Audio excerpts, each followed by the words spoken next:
Hello, welcome to the Alex webinar, Leading Technical Services in the Future. This is the first webinar in our series on re-envisioning technical services. I'm Felicity Dykes, and I'm a member of the Alex Continuing Education Committee. I'll be your host for today's webinar. Let me go through a few logistics. All attendees are in listen-only mode. So if you have questions or comments for Keith, please type them into the question box on your screen. And there's a picture of it here so you can see what it looks like. We do have a hashtag, a Twitter hashtag, so if you want to comment on today's presentation, please use that. We're not monitoring it, so we do need you to use the question box for any questions you have. The webinar is being recorded, and all participants will receive an email with links to the recording and the presentation. Let me tell you now a little bit about our presenter. Keith is Dean of University Libraries and Director of Emerging and Integrative Media Initiatives at Carnegie Mellon. Previously, he was Vice President and Director of Academic Relations and Strategy for John Wiley & Sons. He's also held positions as a Library Dean and Director roles at universities in Australia, New Zealand, and the United Kingdom. He's on the Board of Directors for NISO and the Pennsylvania Academic Library Consortium. And now here's Keith. There'll be a slight delay as we change presenters.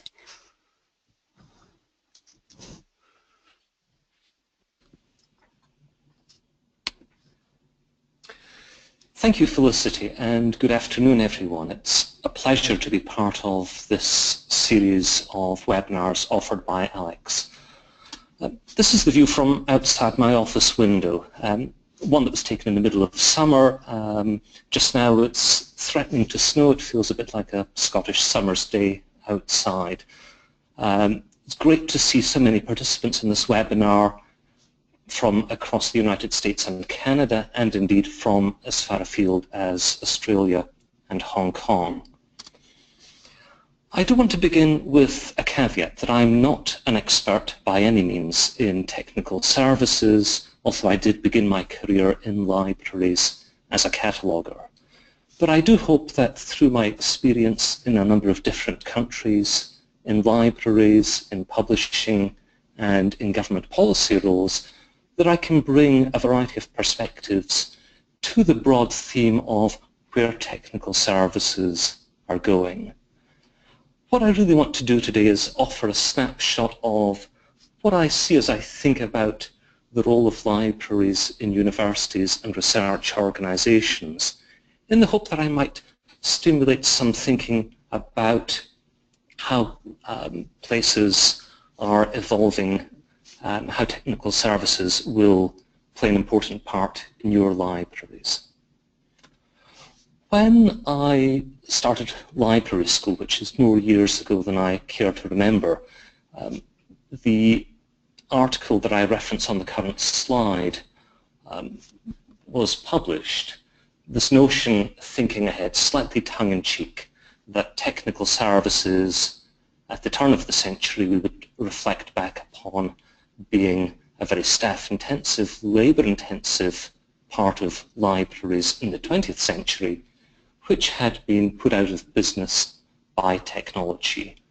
The article went on to say that in the 21st century, technical services was obsolete, that more than any other single factor, the changes in organisation leading to the demise of technical services led to a dramatic improvement in the quality of library service. That, of course, has not turned out to be the case. Technical services remain an important and dynamic part of our libraries.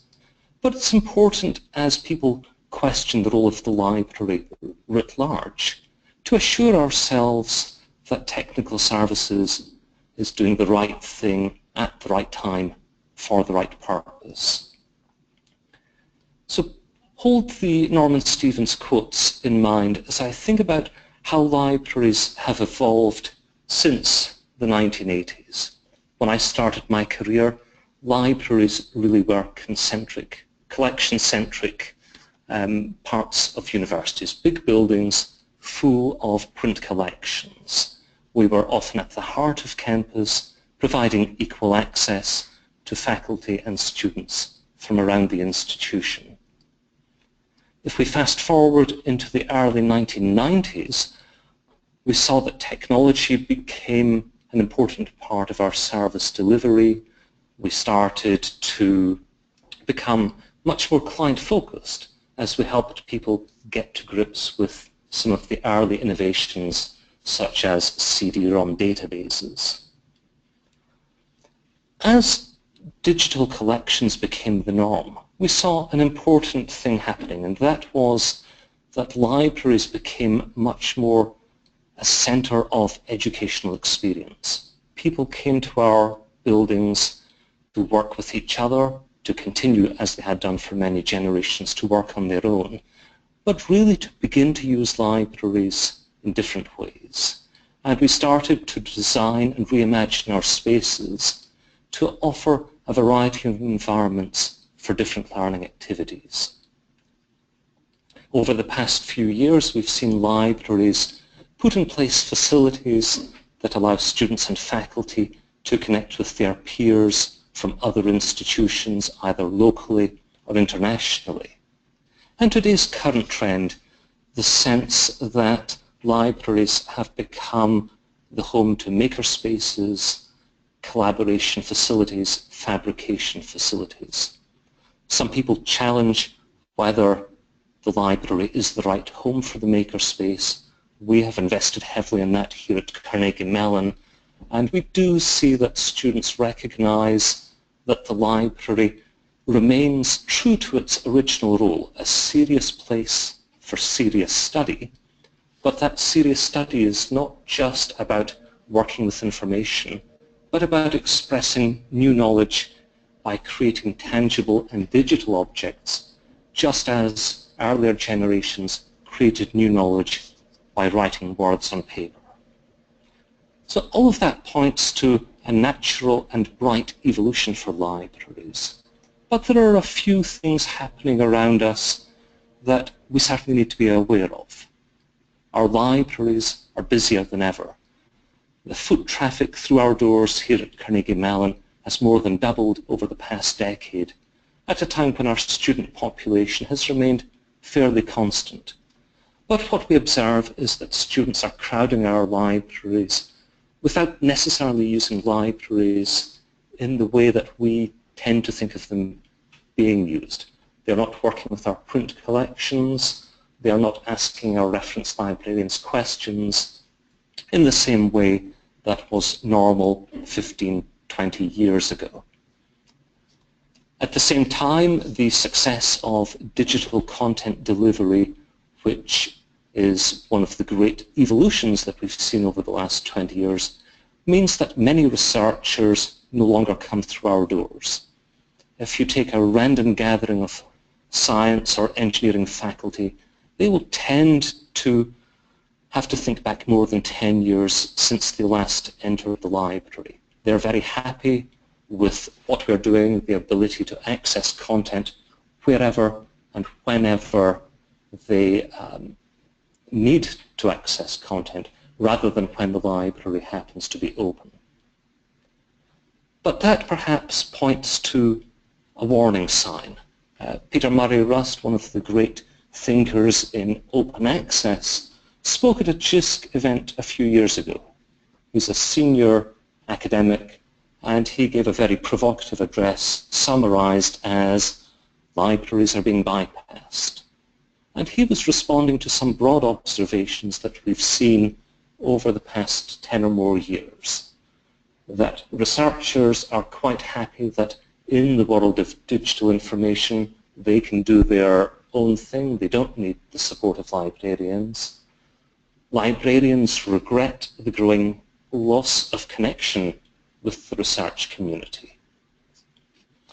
The Ithaca surveys of libraries, publishers and faculty reactions point to another slightly worrying trend. Although the numbers remain low, they point to a trajectory where faculty are telling us that the role of librarians is much less important, And because scholarly content is available online, and many who don't know just how much we spend on content believe that it's free, libraries should have their budgets cut and the funds transferred to other endeavours.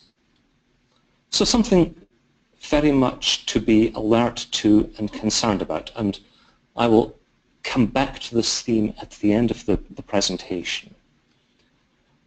I went through 5 generations of libraries, and we can see pretty much along that same trajectory the emergence and shift from print collections through CD-ROMs in the early 90s to the first electronic journals in the mid-90s through to cloud-based digital archives and ebook bundles that are very much at the heart of today's collection development.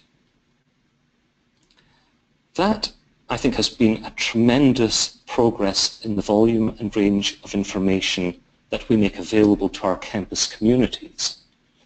But there are some issues there that I'd like to tease out.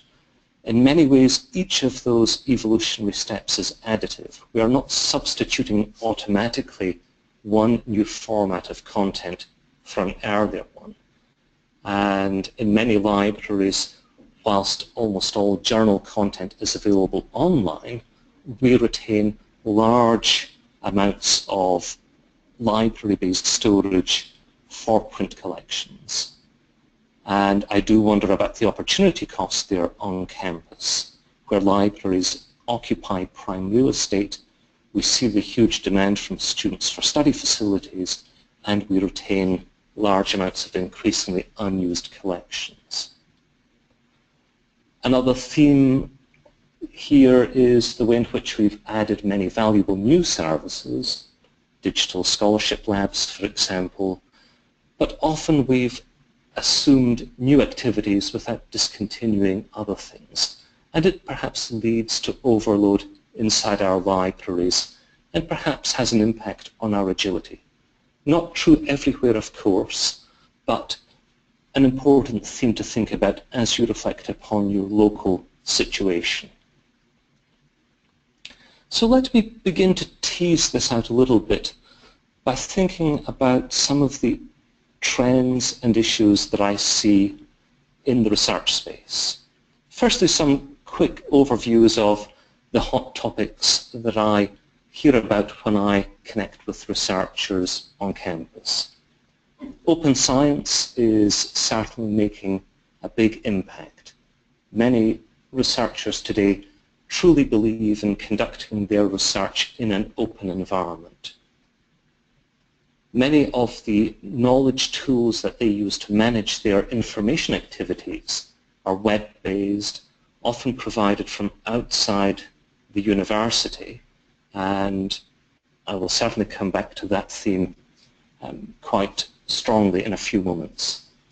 Open access has shaped the policy agenda in many countries, maybe not so much in the United States at this moment in time, but when we think about scholarly communication globally, open access has had a big impact.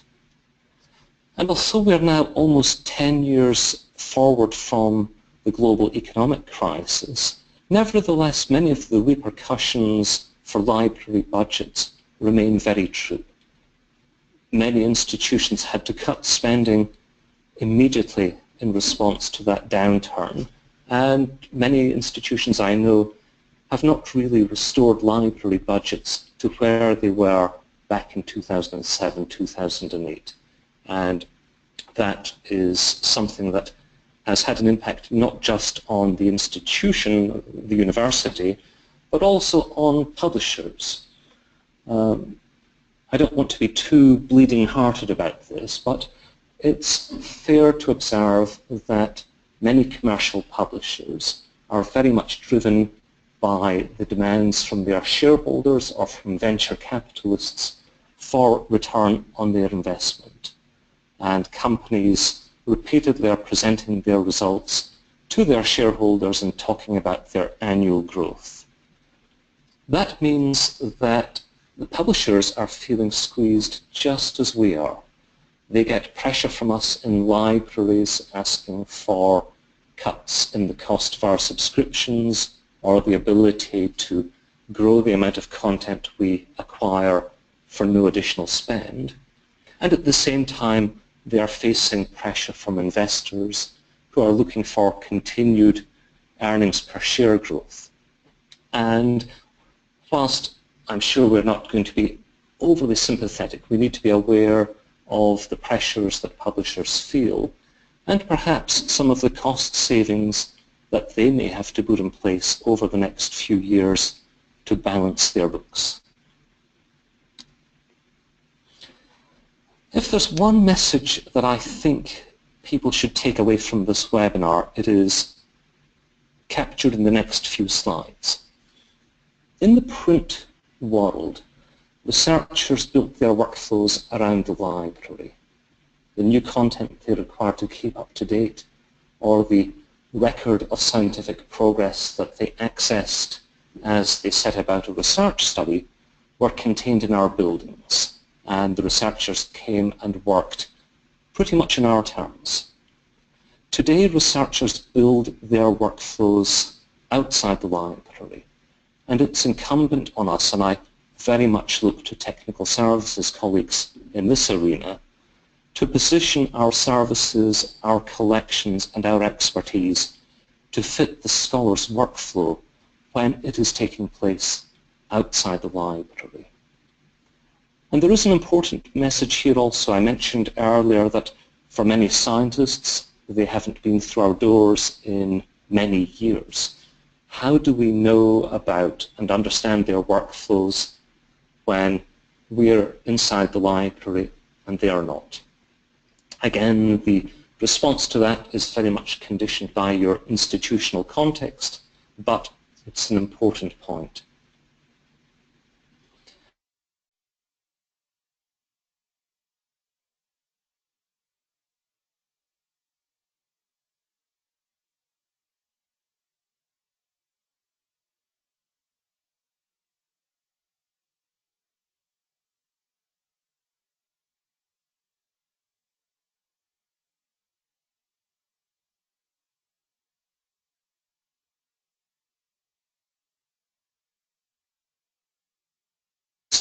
Fields have populated that workflow with a range of products.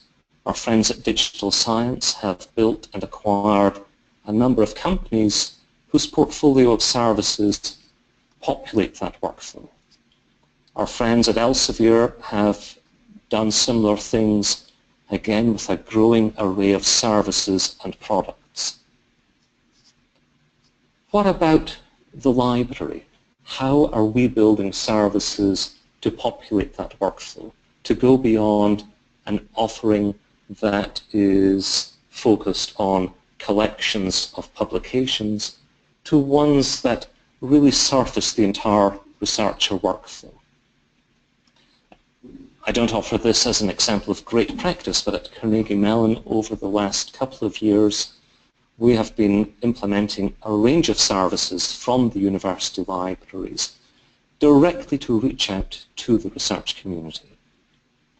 I think it's important for the library to be visible all around that workflow so that people understand where and how we fit in. The second point that I want to touch upon in relation to workflow is the vast array of tools and services that are available to the researcher today. This slide, I hope, is familiar to many of you from research done by colleagues in the Netherlands, where they show from the inner circle to the outer circle the evolution of these tools over the past 15 years around their representation of the researcher workflow.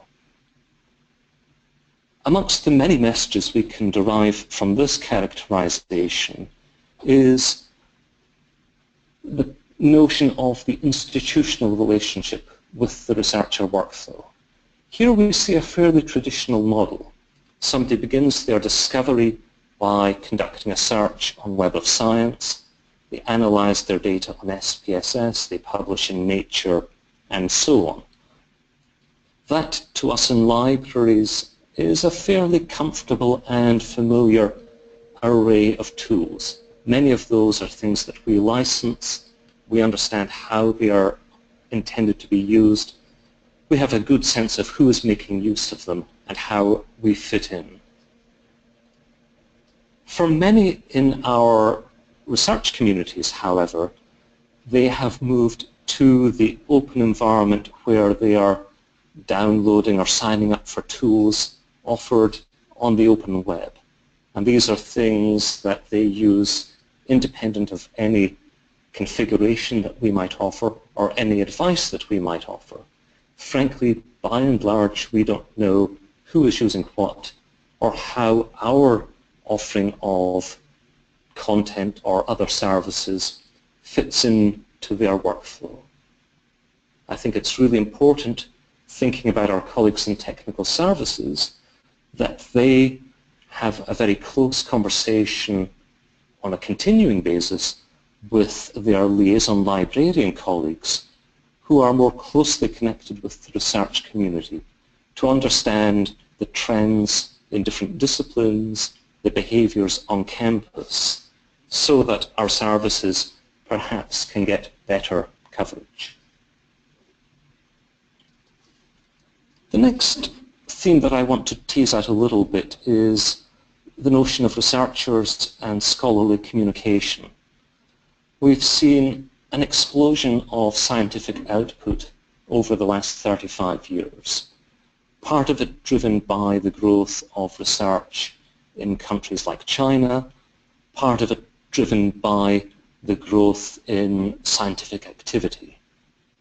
Nature observed that today we can pretty much calculate that scientific output per annum doubles every 9 years, and that is forecast to accelerate over the next little while. Researchers certainly continue to publish in conventional journals. It's the gold standard for scientific communication. But going beyond that, we see researchers much more engaged with the broader community of which they are part. A recent survey by the AAAS told us that almost all scientists talk with the general public about their research. About half of them talk with reporters. Roughly half use social media to discuss or follow science, and so on. And all of this is enriching the scholarly communication record, but it brings with us fresh challenges and opportunities, to which I'll return shortly.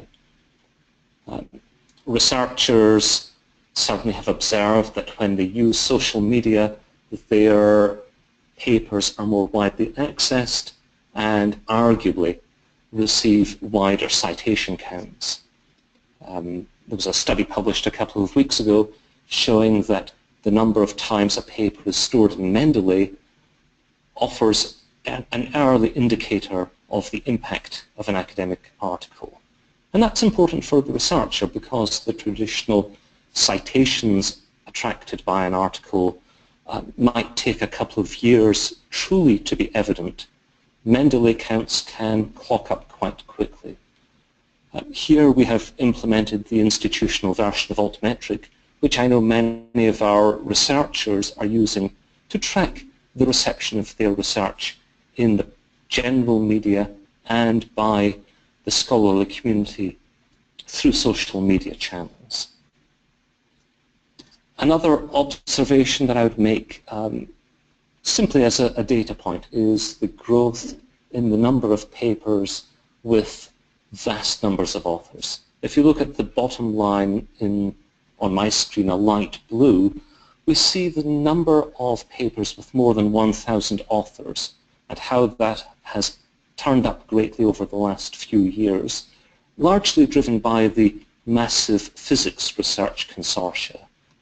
That has big implications for bibliographic control, of course.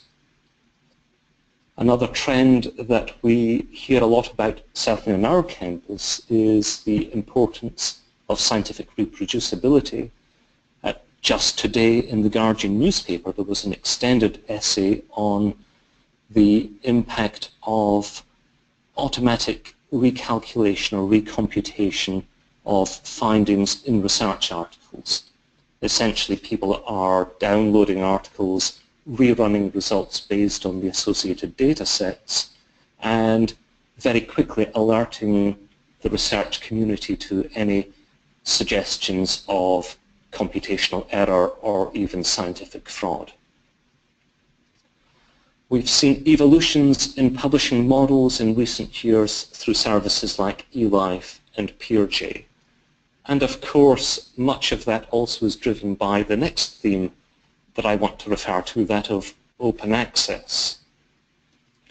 I think those of us in the university library world are fairly familiar with the arguments behind open access. Essentially, the majority of us in university communities, but not all of us by any means, have pretty good access to current research through library subscriptions. But those who work in industry and in government are perhaps partly served but not terribly well. And members of society at large often have very limited access to the research which in many instances has been funded through the taxes or charitable donations that they have been made. And one of the aims of the open access movement is to broaden that access so that all of us can enjoy access to the research that is improving the economic, social and health outcomes of the world in which we find ourselves. Perhaps the biggest sustained effort in recent years to transform practice has been in the United Kingdom, where Research Councils UK and the Higher Education Funding Council, and indeed the House of Commons through its Business Innovation and Skills Committee, have put in place funding and policies which today mean that almost all research published by British university researchers is available in an open access environment, with many of the costs being paid for through central government allocations. My sense is that the UK and large parts of Europe are backing gold open access. In the UK, at least until a few weeks ago, the sense was that the green open access, the presentation of articles in disciplinary, national or institutional repositories, was the preferred mechanism. And many of us are looking at Asia quite closely to try and understand what government preference there is going to be. Those pursuing the gold open access route have come to realize that it's not cheap. A snapshot of the first year of the RCUK policy in the United Kingdom showed that costs were in the order of £10 million. Inside our institutions, we see a need where these mechanisms are in place to track compliance, to help authors identify and pay for their publication costs. Certainly in the UK, we've seen an important role for those in the acquisitions part of technical services in this environment, where they have been involved in leading discussions with publishers to ensure that there is no double dipping, which is an important part of government policy there. Those of you who are interested in this can find much more digging around the web. I don't have time to spend a lengthy debate on the pros and cons of this model. I can't talk about technical services without thinking about funding, and I'll begin with a very sentimental slide looking back to the investment that the Obama administration made in science and technology. And that in part triggered the continued growth in scientific output over the past decade, powering the US innovation and economic engines to good effect. One of the important components of this is the extent to which libraries have been able to benefit. Many of us have used the ratio or the percentage of institutional spend that is allocated to libraries as a way of lobbying for resource inside our institutions. But the reality is that over the last 30 years, we've seen a continued decline from a rough rule of thumb 4% down to about 2% of institutional spend. Part of that can be attributed to the cuts that I mentioned earlier, but part of it, I believe, is a growth in the denominator of the calculation. Universities have received many more research and industry-sponsored grants, which has driven up total university spend, but that hasn't necessarily flowed through to our library budgets. Another very important element of the financial debate at the moment is that surrounding the cost of education. And I certainly hear from our trustees and from parents that they look at the sticker price of education and wonder whether it's worth the cost at all, and whether their students are receiving the quality of service and experience that the sticker price might suggest. I'm not going to get into that debate here, but clearly it is one that has been at the heart of politics over the last little while. We've seen moves in different state jurisdictions to transfer funding from higher education to other activities. I'm not even going to speak about this slide. You can read the headline, and I'm sure everyone will have their own view.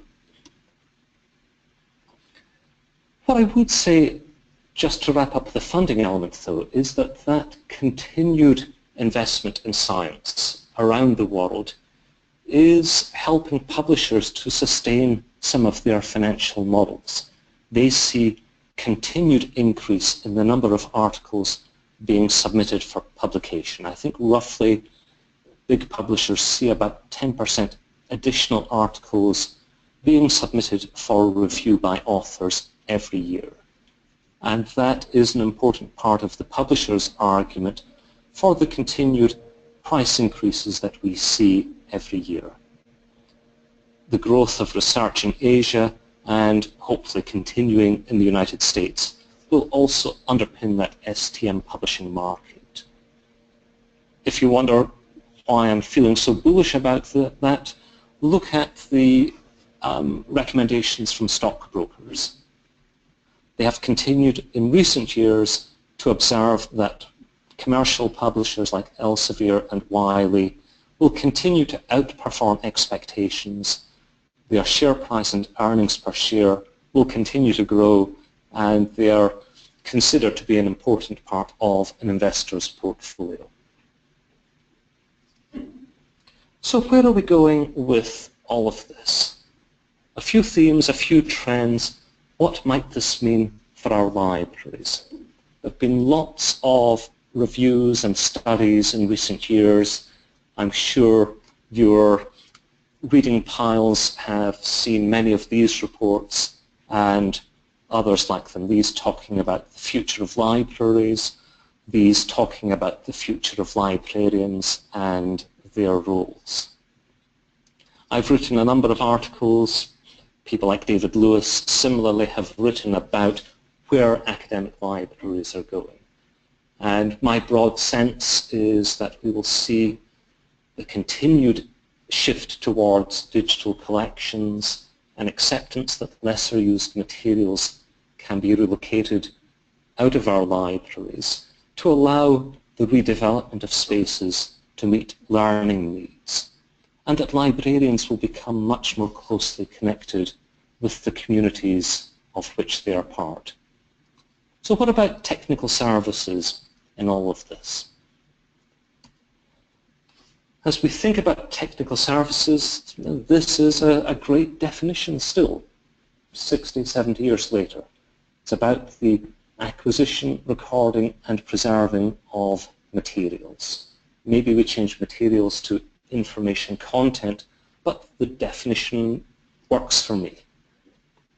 So let's think about this more closely. Firstly, let me begin with library collections and draw, as I often do, upon the great work of Lorcan Dempsey and Constance Malpass at OCLC. And their offering of a collection spectrum, which starts on the left-hand side in the blue box from the traditional owned collection.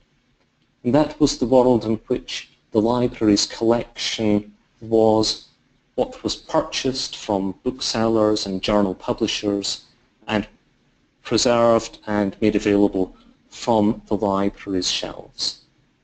A comfortable world that many on our university campuses probably still think is really what the library offers. Over time, as discoverability improved, we were able to identify and borrow materials from other libraries through interlibrary loan and other sharing services.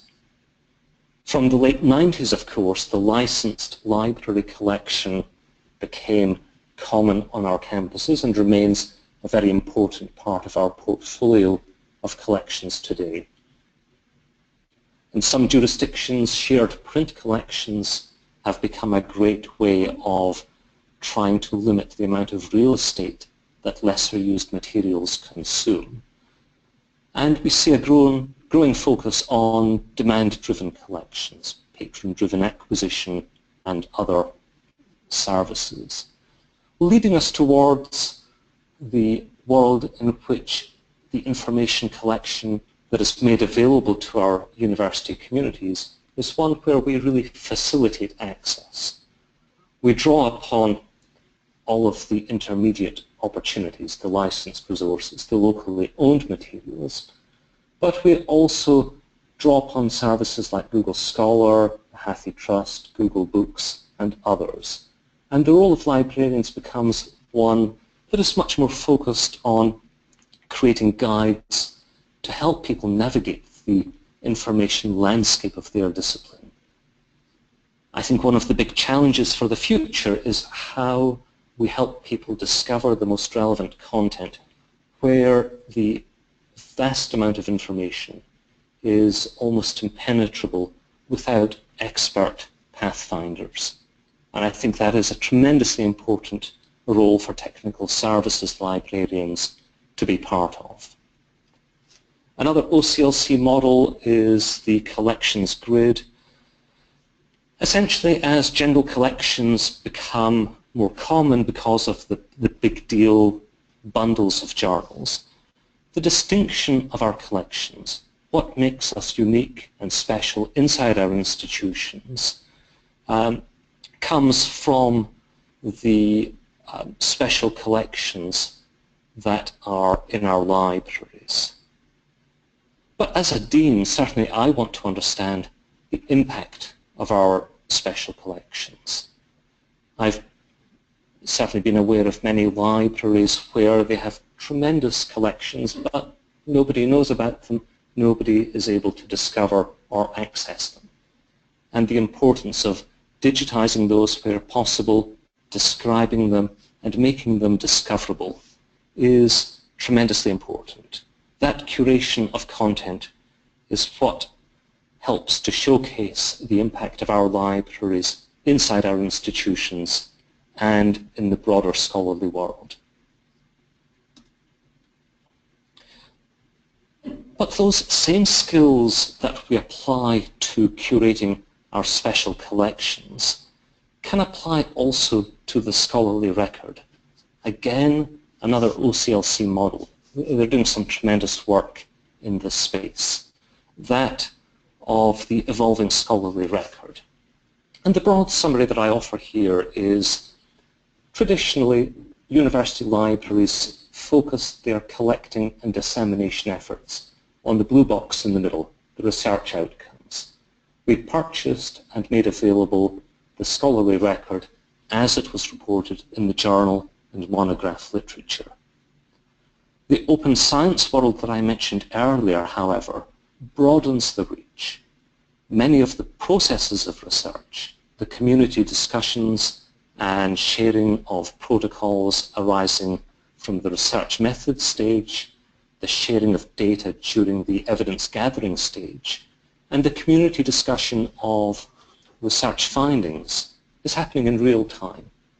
Researchers hook their observational equipment like microscopes to data repositories so that their peers in other institutions can track the observations in real time and offer their own insights.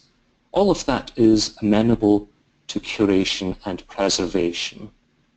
Similarly, the community discussion, the revision of research findings, and the reuse of materials also is amenable to sharing. In some countries and in some funding agencies, there is a growing expectation that data arising from research, for example, be shared and available for other members of the research community, either to verify and validate findings or to offer fresh insights.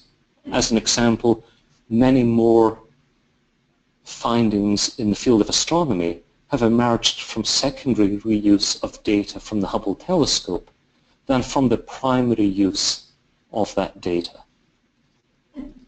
An array of tools and services have emerged to help researchers navigate their way around this model of sharing research processes and aftermath.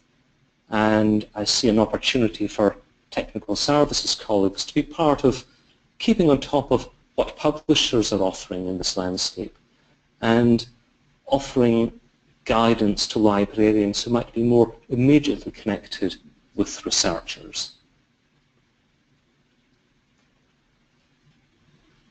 In some countries, such as Australia and the UK, researchers have felt perhaps a little bit under the microscope themselves over the last 10-20 years as their research impact and outcomes has been scrutinized by research funders keen to understand the return on their investment in research.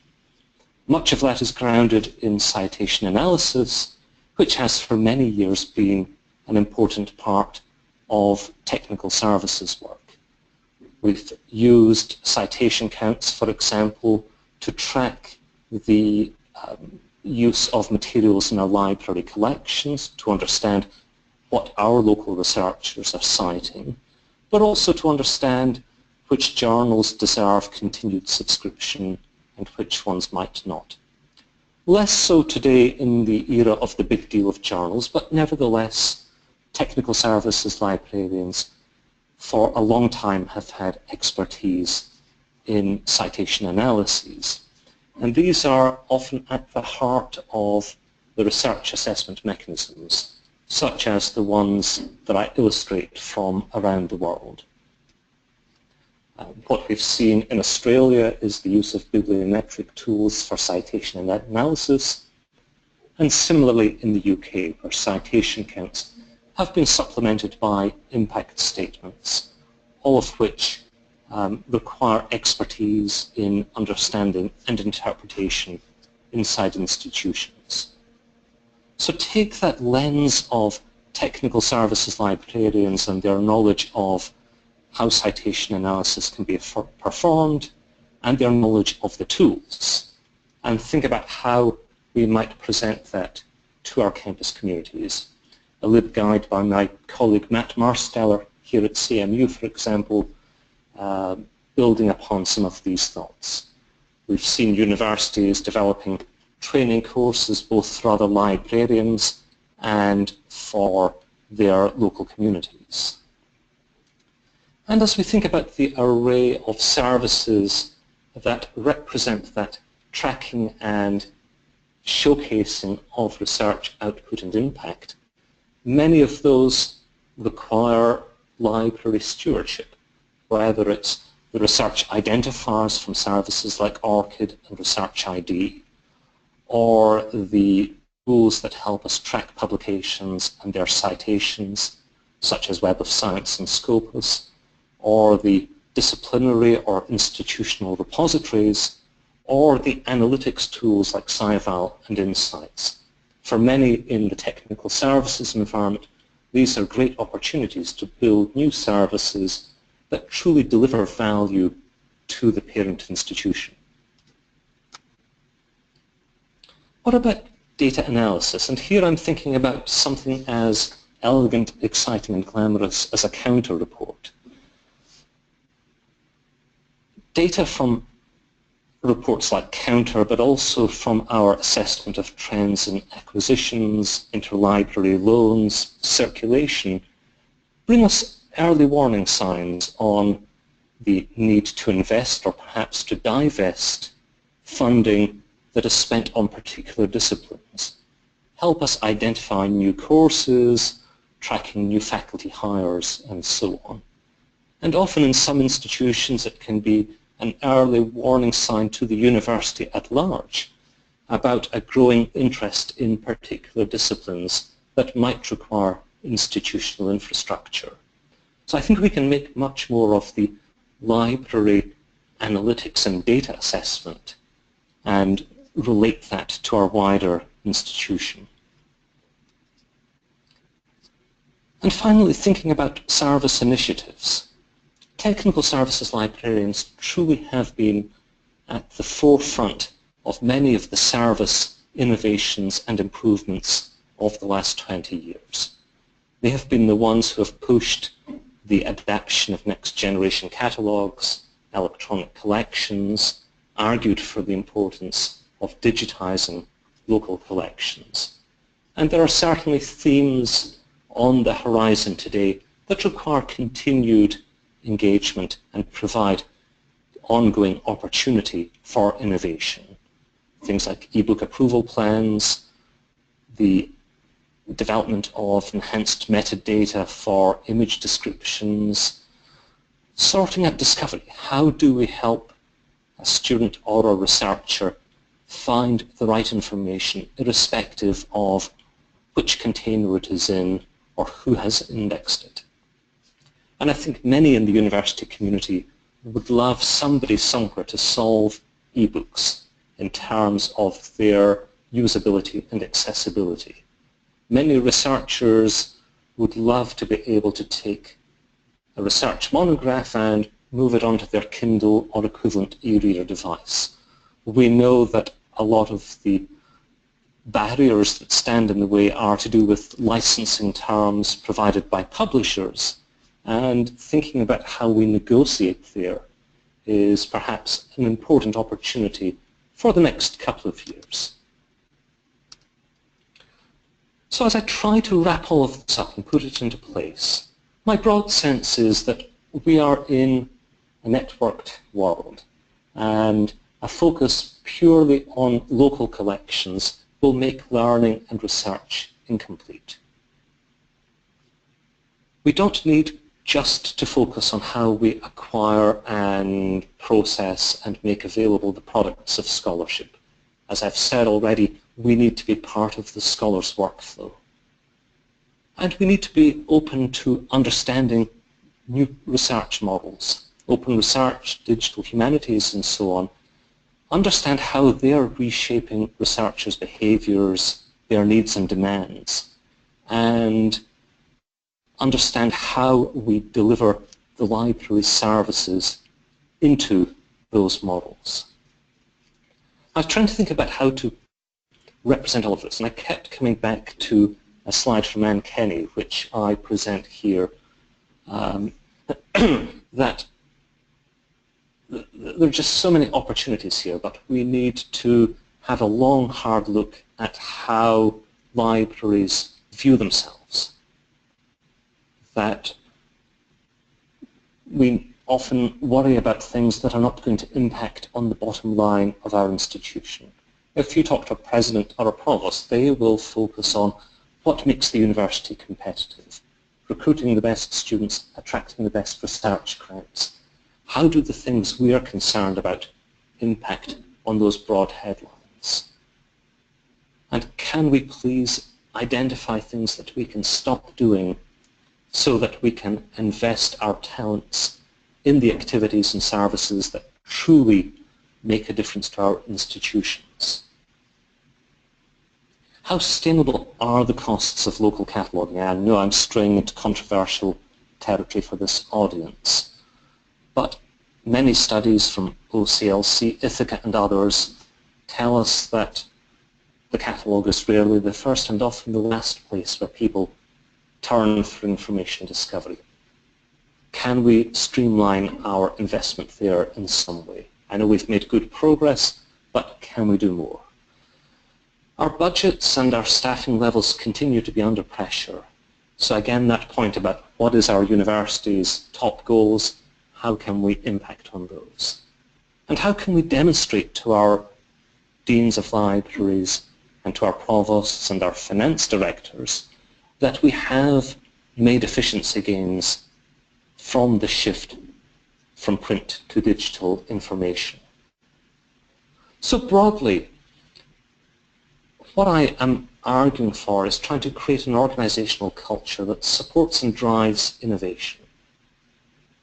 Evaluating those efforts to ensure that in libraries we can align our investments properly and demonstrate impact on the institution's missions. I've got a couple of slides that I'm skipping through, you can read them later, which were questions that I posed to my colleagues when I came to Carnegie Mellon. They might be interesting reflections. But to wrap up, librarians for a long time have gathered data to create metrics, often counting things that move so that we can demonstrate the change in movement, sometimes counting things that don't move just in case they move tomorrow.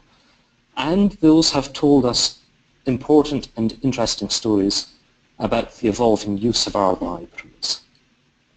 But as we think about how we tell a story to our universities about the impact of libraries, we perhaps need to think about how we can demonstrate those impacts on recruitment, on learning outcomes, on excellence, on investment.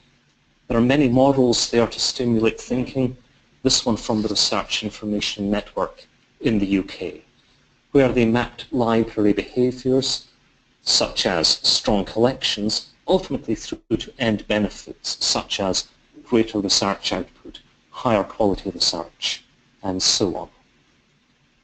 I'm going to stop there because I'm conscious of time. I am ready now to take questions. I think Felicity is going to pick up the microphone again and moderate and mediate, and I look forward to hearing from you. If time runs out and you would like to continue the conversation, my contact details on the slide. I'd love to hear from any of you after the webinar. Thank you, Keith. That is a lot to think about. And everyone, we do have several minutes here for questions or comments, so please put those in the question box. Keith, I want to start with something specific since you mentioned cataloging. So the cataloging community is focused a lot right now on moving toward a cataloging standard that supports linked data. There are efforts for libraries to put their catalog records on the web.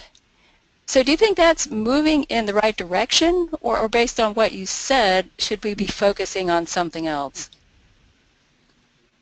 I think that's certainly a great move in the right direction. Anything that improves discoverability of content is to be encouraged and supported. My concern is the fact that library collections often represent a subset of relevant scholarly content. And an important part for organizations like the ALA is to advocate for the adoption of those standards, not just in libraries, but by publishers and by companies like Google, who are custodians of such a broad range of content. Because what I see as the ultimate desired end state here is some sort of discovery layer, perhaps supported by machine learning technology, that allows the research community to discover relevant content irrespective of where it may be located. Okay, thank you. A lot of things you talked about were outside technical services, but I get the impression that you're thinking tech services needs to move outside our traditional walls too. So what suggestions do you have for where tech services people should start on that? What services and things should we move toward? I think the the answer that ducks your question, which is in many ways the right one, is that the answer has to be shaped by each institution's goals.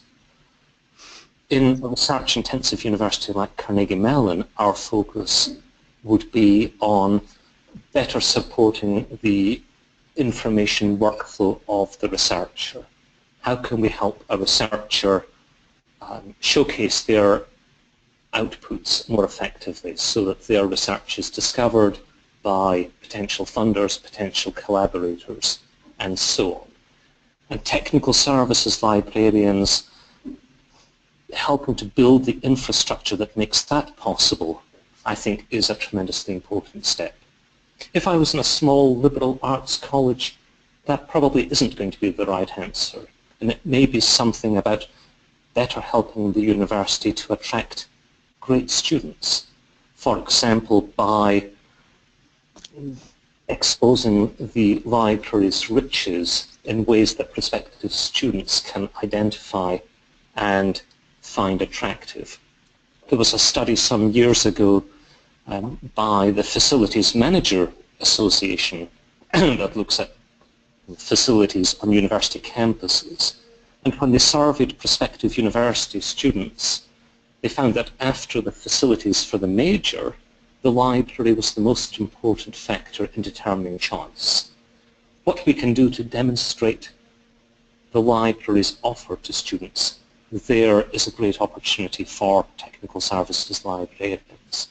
So it's really about looking at the institution, looking at the library's overall goals, thinking about the traditional skills of librarians and finding the right way to fit in. Okay. Someone submitted a question that's a good follow-up. Can you talk about how new directions in tech services might call for new organizational design? For instance, might parts of tech services move to technology, special collections, or other areas? So this question is interested in how tech services might change in terms of organizational designs and maybe be co-located or moved to other parts of library. I think there are a number of interesting models there. I'm now thinking back 20 plus years when I became the equivalent of an associate dean at a research university in the UK. And we created a division which I led, which brought together technical services, what we call reader services, circulation, interlibrary loan, and so on, library technology, and special collections. And our thinking was that all of those were involved in delivering content to students and researchers. And by creating a unified organizational grouping, we were able to become much more agile in how we achieved our goals. Fast forwarding to the present day, I can see, for example, great synergies between cataloging and special collections as we think about the description of digitized collections. How the resourcing for that is assigned or allocated is, once again, an institutional decision. It could be that the metadata creation is performed by technical services. It could be that a cataloger is reassigned to special collections. But taking that broad view of the possibility is what I think is absolutely the key message that I'm trying to convey in this webinar, that there are tremendous opportunities for technical services librarians, but it may require organizational realignment for sure to take best advantage. Well, thank you. We have a couple more questions. Keith has agreed to answer some of those offline, so since we're about out of time, I'll send those to you, Keith, and attendees will get copies of those with the slides.